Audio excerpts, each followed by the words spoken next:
Nous allons maintenant commencer l'exercice. Pour ce faire, nous allons créer le fichier. Donc pour créer un fichier, vous allez dans le répertoire de travail dans lequel vous allez sauvegarder votre fichier. Là, en l'occurrence, je vais rentrer dans ce répertoire ici. Clic droit n'importe où, nouveau, et là, vous avez accès aux différents fichiers CADWork. Donc là, nous allons commencer par un projet 3D. Une fenêtre s'ouvre qui vous permet de lancer CADWork à partir d'une base. Donc vous allez choisir ici, vous, Init.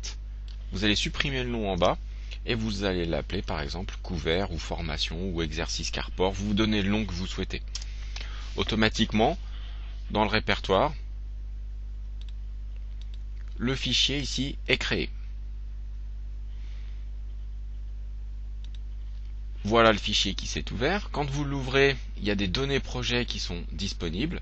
Vous pouvez les saisir, par exemple, nom du projet couvert, numéro de projet 2010-01, partie du projet charpente, par exemple. Là, c'est à vous de renseigner l'architecte. Bon, allez, on va dire que c'est CADWork.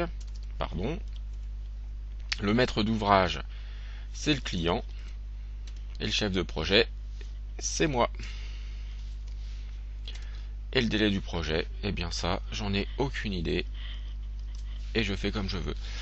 Ensuite, ici, vous avez 5 boutons que vous pouvez paramétrer. En cliquant sur l'un des 5, vous accédez aux 5 boutons.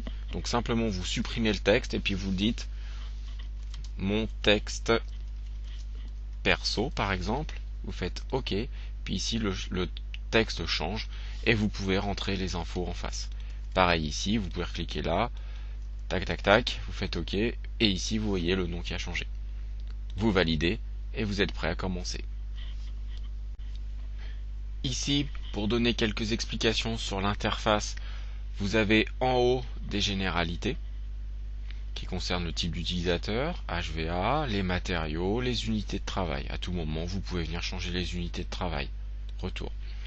Menu de gauche, c'est principalement l'affichage, à part en bas où on peut mesurer et faire des réglages.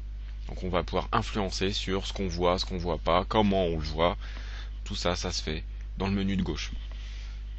Ensuite, menu de droite, qui est le menu de travail, de création, de suppression, de copie, de déplacer. On va travailler avec ce menu. Et en bas, c'est la communication avec l'utilisateur. Quelques explications sur les lettres en bas.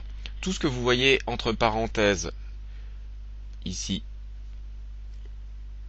comme on peut voir ici, G, M ou D, ce sont les boutons de souris, gauche, milieu et droite. La roulette fait office de bouton de souris. Alors que tout ce que vous voyez en vert en bas, eh bien ça correspond à des raccourcis clavier. Ici vous avez une combinaison CTRL-ALT. Et ici vous avez une combinaison clavier souris. ALT plus milieu de souris.